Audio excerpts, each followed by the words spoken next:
Well, hello there everyone. How you doing? I'm going to talk today a little bit about options on buying your first rental house, okay? Yeah, and with that being said, I'm Mazske Finance. I'm not a financial advisor, CPA attorney, not a doctor, nutritionist. I've been known to throw out a few health tips along the way, so maybe I'll add some in this video. We shall see. Anyway, I got an idea of this from an email I received and some comments. So I'll just say this. When I first started buying rentals, I was living in the Shenandoah Valley in Virginia. And I just kind of jumped into it. I've said that many times. I just jumped into it. That's kind of my style at times. Sometimes I just jump. And when I did, I almost failed because I had to evict my very first tenant. I shared that story just yesterday or a couple days ago, I believe, so I won't rehash it. Anyway, I took a crash course. I'm a quick learner. I had a GPA in college of like 3.91 or something like that. And that was when working full time also. So I do have a brain up there, I think. Even though I kind of abused it at times as a teenager. Anyway, I learned how to screen tenants. And I found biggerpockets.com, I found YouTube, and I read some real estate books. Anyway, my rentals that I bought and self-managed in Virginia have been to date some of my very best rentals ever. Okay, I bought them myself. Like, I went to the houses and looked at them. My very first rental, I went to 12 houses before picking one house to buy. When work needed to be done, I found the contractors. I did some work myself. I'm not a contractor. I do know how to do some basic stuff. I've hung blinds in windows. I've fixed some basic leaking sinks and some other basic stuff. But I'm not a contractor. Okay? But I know enough about construction on houses. I've been exposed to it. I know enough about it that I can kind of not supervise, but watch my contractors. I learn from them and also make sure they are doing it correctly as far as I can tell, because I'm not an expert. Okay? I also then can evaluate my tenants. I'm a pretty good reader of people. I learned really quick after that first tenant. I know how to do backgrounds. I know how to run credit checks, criminal checks, all that sort of thing. I will get my rent usually on the first of the month. Sorry about clicking my fingers there. First of the month, by law in Virginia, you got 5 days to pay it. But no, most of my rents, I think all my rents, once I got going, I collected on the first of the month. I enjoyed chit-chatting with my tenants. I enjoyed seeing my properties, okay? Then I just decided to buy out of state for a variety of reasons. One, it was cheaper, and I didn't have a lot of money, and that's the main reason. And it was a learning curve to adapt to using property managers. Even to this day, I do not like using property managers because I am still a control freak in a way. I say that kindly. I'm self-critiquing myself, okay? I like to be hands-on with my stuff. So it's hard to be hands-off, but I'm getting better. I am getting better. You can ask my property managers. I'm getting better, I think. All right. But I dare say, if you can do it yourself, you can do a better job. I'll just throw that out there. It's your home. You bought it. You found the tenant. You take custody of that tenant. You can love and care for that tenant. Hands off, of course. You can love and care for that home. You can do it yourself. Okay. Well, with that being said, that's not for everyone. It's not for everyone to manage their contractors. It's not for everyone to manage their own properties, because it can, as I found out, it can stress you out. When you have to evict somebody, it can stress you out. I'm a nice guy. I don't like to evict people. So anyway, with that being said, options to buy a rental house in your own area. Okay?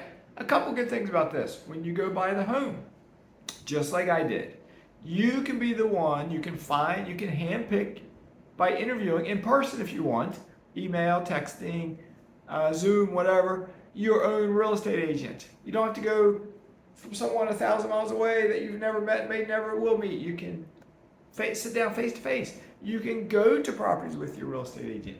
Now, in this day and age, you can do like I did. I started in late 2016 looking and bought my first one in 2017. You can go to whatever site you like best. I like realtor.com, and you can find homes you think that will meet your criteria. Don't just find one. Don't just find one to go look at. If there's If it's a good market, find several. I went to 12 houses that first day. It was tiring. My real estate agent was probably 25 years older than me. She went with me, and I was 49. She was probably 15 years older than me. She wasn't that old. But we went to 12 houses and with her guidance, because she owned some rentals, picked out what we thought was the very best rental for us that also needed minimal work to get it rent ready. Okay? So if you're buying something in your area, you can do the same thing. You can be involved with the buying process if you have the time to do it. And hopefully if you work a job, I was still working when I did this. It was a day that I had off. Or maybe I took off, I don't remember. Probably a scheduled day that I had off that I went out and did this. Okay? I did use a bank from the internet when I did this, but with my second property, I used my local credit union. And what I found with my local credit union to date, even now, they can give better mortgage rates than other banks do for investment property.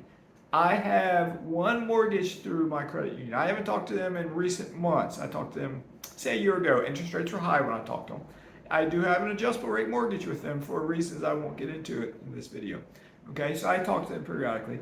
And the rate they quoted me then, I knew what the going rate was in the market. I knew what my prime lender rate he would give me, and they could beat that rate. They could beat most rates around the country that I see, like on the news if I look it up online, because they're a local credit union. I'm not saying your local credit union can do the same. Maybe it can, maybe it can't. Okay, but it's worth knocking on some doors, as they say. It's worth checking them out. You can probably check out their websites and find out their rates. You can go talk to a mortgage lender in person, not just if you want to. Okay. Other advantages are, I told you I'm not a contractor. I do know enough about it to make me dangerous.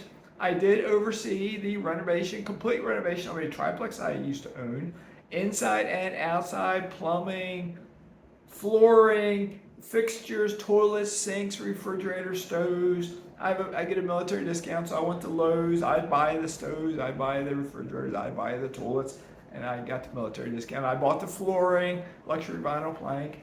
I bought paint. That triplex had a parking lot in the front and the back, and had no grass. Just a little bit of weeds had to be trimmed periodically, and I did the trimming. I went to Lowe's and bought, I think it was 8 of those 5-gallon buckets of the black tar stuff to seal the driveway. It might have been 10. I had a car. I didn't have a pickup truck. And I think I had to make 2 trips. No, I think I put it all in my trunk of my car. I made it fit. And I did seal the front parking lot. It took me 2 days. I did one half of it at a time because I had tenants that lived there. And it tired me out. So I paid a contractor I know to do the backside, because the backside was bigger than the front side. All right, so he did the backside for me. He rebuilt fences for me outside. Did other stuff outside, inside and outside. So I oversaw that. But maybe you don't have that skill. Maybe you do. Or maybe you can go in and do some or all of the rehabbing yourself. Maybe you can do painting. I hate to paint. Maybe you can do the painting. Maybe you can swap out stoves and refrigerator and toilets if you need it. Maybe you can lay down luxury vinyl plank if it needs it. Maybe, and if you can do that kind of stuff, you can fix the leaking sink probably. You can fix minor things, Maybe if there's electrical issues, maybe you hire an electrician for that, or maybe you know how to do some basic wiring. I was an electronics technician. I can swap out light switches if I want to. I may not be certified to do it, but if I want to, I can do it. I'm just lazy, and nowadays I don't do anything like that. All right, but you can do that yourself. So options to buy, I know this is getting long, I'm rambling, but options to buy these properties, you can do like I did. I had a paid off primary residence, okay? It was valued at probably $200,000-ish. I got a HELOC for $30,000. I wanted to buy a house in my area, and let's say the rate was roughly $100,000. I knew $30,000 would give me pretty much all of the down payment and closing costs if I needed to use it, but I did use a little bit of savings. I used maybe $6,000 or $7,000 in savings, and the rest was with my HELOC. Okay. By doing that, it got me into that house. That I still own that house. It got me to buy that house using very little of my own money. Okay. But then I still had cash, and I still had HELOC money available. I did paint the house, and I did put a roof on the shed, and did whatever else I did. Just little stuff. I paid a contractor to do this. Okay. without using the HELOC. I used my savings, I believe, for that because I was still working full time. Okay. Other option, and I got a 30-year fixed rate mortgage on the house when I bought it. That's the one subsequently I got an adjustable rate mortgage on it now because of a refinance I did. Another story, another video. Okay. But other options, if you have those construction skills, if you have them, that's what I'm getting to on this, and you can do the work yourself. This is an advanced strategy. Millennial Mike and myself have talked about this in some past video. It's an advanced strategy. I'm not telling anybody to do this. I'm just throwing out options. There's something called the BRRRR strategy. It's buy, rehab, rent, refinance, repeat. Okay, I said that right, I think. You buy a property that needs work. Okay, you have to know and have enough knowledge to know that whatever price you're buying it at, with the amount of work it needs, the amount of money you need to spend in it, and I encourage you to get a home inspection. Because if you're a contractor, can you evaluate the foundation? Can you get on the roof and evaluate the roof? Will you crawl into the attic and check things out? You know what I'm saying. Get an inspection if you can, unless you can do all that yourself. All right, but then see if you can come up with a figure, how much to buy, how much to spend to get it rent ready. Then, since you're talking to your local lender, since it's a local house, you can talk to them ahead of time, find out how long if you do this. Because a lot of times most banks won't give mortgages if you got to do that kind of work. Maybe you can get the cash. Maybe it's from a HELOC. Maybe you have the cash saved up. Maybe you get the cash to buy a house free and clear. And then maybe it's in Gary, Indiana. I bought a house one time for $18,000. Okay, they're there. Okay, I got a really good deal. I got an under market value when I got it for 18 grand. That's probably worth 30 grand when I bought it. Okay, now it's worth more. But maybe you can find one in Gary or in some other Midwest town somewhere, maybe even in an East Coast town like Shenandoah Valley where I live. Maybe you can find something for 35,000 or 30 or 25 or whatever. And maybe you can get your estimates and it's 20 grand to get it rent ready, or 15 grand or 10 grand, whatever it might be.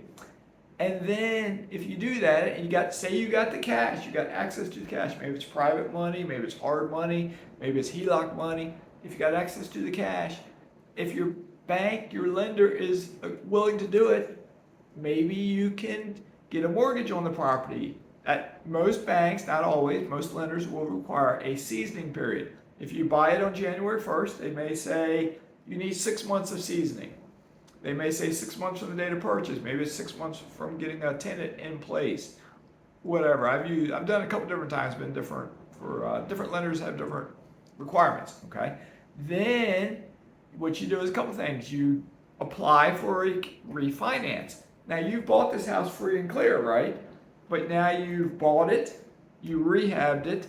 Hopefully you got a good tenant in place living there, so you got rent checks coming in. All right. Now you can refinance it. So the bank, what they will do, one of the first steps they will do is they will get an appraisal. Now, if everything's good, your appraisal should come out. You bought it for this, you rehabbed it, so now you're up to here. Hopefully your appraisal will come out higher, okay? Higher than that. Because most banks will say you can pull out, they have different figures, 70%, 75%, some may used to go up to 80%. I don't know if they will right now on that. Say it's 70 or 75%.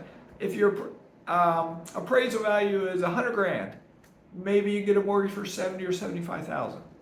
Okay. Say you bought a house up in Gary, and if your lender will give you a mortgage for that price, maybe you bought it for 30, maybe you put 15 in, you got 45 in, maybe you put 20 in, you got 50 grand in, and now you can pull cash out. Maybe the lender says their minimum. All lenders have minimum mortgages. Maybe they say the minimum is 50 grand. Maybe say the minimum is 60 grand or 70 grand. Maybe they'll let you pull out 60 grand, just as an example. By pulling it out, what you're doing is getting a mortgage, if it was 60 grand, for $60,000. Now you got a mortgage, 30-year fixed rate mortgage. Interest rates are higher now, so you got to see what those numbers are. What's your monthly payment? What's taxes? What's insurance? You still got to think about holding out money for vacancy repair and capital expenditures, but if you're doing your work yourself, you still got to calculate it, holding it out, because maybe tomorrow you won't do the work yourself and you got to hire somebody. So, and I got videos on running numbers, and I'll make another video on how to run numbers if you don't know how to do it. Okay? But if you're successful at doing it, and that's an if, Not everyone is successful. I've done a couple of these burrs. One was completely successful. One was kind of successful by the time it all got done, but it was a fiasco. But it was successful at the end. The one successful one was in Birmingham, Alabama. The one that became successful, but it was a fiasco to get there, was up in Chicago, Illinois. I unsuccessfully tried one in Gary, Indiana, but the appraisal didn't come in high enough, and the lender I was using they changed their terms on me, and they wouldn't go as low as the mortgage I needed. Okay, so anyway, but if you're successful or close to being successful, you don't have to be 100% successful. But say you get that 60 grand back, you get the 60 grand from the lender. They give it to you, a check, right? They give it to you to put it in your account, however they do it. Now you got a mortgage, but now you pay yourself off from buying the house and rehabbing it. If you used your HELOC, you pay it off. If you borrowed money from a buddy, you pay them off. If you used hard money, you pay them off. That way you pay them off. Now, if you had borrowed 50 grand, say it was your HELOC, say you're paying interest, and now you got some closing costs. But say after interest and closing costs, it was $55,000 all in that you paid. Okay, you just got 60 grand back. So you pay it off. You pay 55 grand. So you just bought. Check it out. You just bought a home that has been rehabbed. That you did most of the work or all the work. So it's a nice home. Hopefully, you got a tenant in place, but you bought it kind of, sort of for free. It's like someone gave it to you. Yes, you put blood, sweat, and tears into it, but you kind of got it for free, and you made, in this example, $5,000. So it's like someone gave you a house that's been freshly rehabbed with a tenant in place, rent coming in, and they gave you $5,000 in cash. That's pretty cool. That's pretty cool. I've done it twice. Okay, one time better than the other time. So, but both times it was cool when it works out. When it doesn't work out, it hurts. If you don't have a lot of money, and you use borrowed money to do this, or even in my scenario, I use cash. When I bought this one house in Gary, I bought it for $45,900. The initial rehab estimate was coming in at $12,000, I think. This was right when the whole supply chain issues were happening and inflation was kicking in. And more work was discovered when the contractor started, but the rehab came in at just under $20,000. So I was at roughly $65,000 all in. I used cash to do it. It was 401k money. I was expecting to pay myself back, but I could not get a mortgage on it. It took months. I could not get a mortgage on it.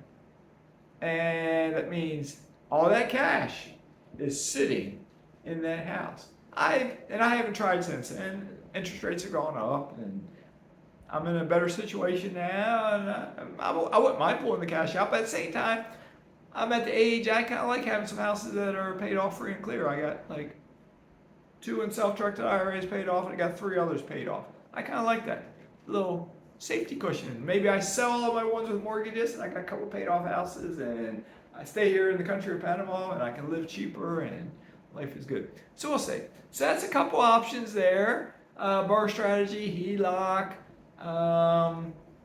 If you find a house, maybe when you're house shopping, one last thing here, maybe when you're house shopping, you find a house that is in good shape at a good price. Maybe I'll just use Gary, Indiana as an example, since I'm familiar with that area. Maybe you find one, like the one I found for 45 grand, maybe you find one for 55 grand or 60 grand that is clean. It's been fixed up a bit. It doesn't need work, or just needs minimal work. So that means a lender will give you a mortgage if you have a lender that will give a loan that low. The problem being with some lenders is they may have a minimum mortgage of $75,000. So if you find a house for $65,000 and you got to put a 20% down payment down, it's not high enough. You don't have a high enough balance, okay? So talk to your lenders. Check out if you're in an area where you can do this, check out a variety of lenders, because they can all have different standards. But maybe if it works out, maybe you just buy a nice house, like I did with my first one in Virginia. Maybe you buy a nice house, get a 30-year fixed rate mortgage, Maybe you use HELOC money to buy it, and you're only using just a little bit of HELOC money for your down. Think about if you got to put a down payment down on a $60,000 house. 10% is $6,000, 20% is $12,000. $12,000 plus closing costs, $15,000, $16,000. Let's say all in. It's not a whole lot of money. I'm not saying to do it in Gary because times are changing in Gary, but maybe you do. Maybe you do it in Birmingham, Alabama. I bought a house in Birmingham for one house for $35,000, one house for $22,000. Maybe you do it in some other town, some other city, somewhere I've never been, but somewhere where you live and you know it. Maybe you do it back in the Shenandoah Valley. You know houses sell for now for $200,000, but maybe you can find the right one that has cosmetic damage for $100,000 because it stinks and it's dirty, but it can be cleaned, but structurally it's sound. You have options. You have more options than you know. I have not talked on all the options because I don't know all the options, but there's folks out there who buy a lot of real estate with no money out of pocket. Network, get to know people. I'm not saying it's easier said than done because for most people, especially for the first one, you're going to spend some money. It's going to be a learning curve. All right? It can sound easy, even if you're a contractor. You know what you're doing. It might sound easy, but there's always something that goes wrong. Maybe that foundation is bad and you didn't know it. Maybe you get in and wiring had burnt up inside the wall and now you got to tear some wall out. And maybe you got to hire an electrician because you can't do it, and electricians can be a little expensive. Okay? And so on and so on and so on. So I'm just giving options. I'm not telling anybody to do anything. Just food for thought. But hopefully it'll help you out. Hopefully it'll help all of you out. If you're buying your first one or you're buying your 10th or your 15th, maybe I've mentioned something that can help you out. That's the goal of this channel. And with that being said, Maske's getting hungry, so Maske's signing out.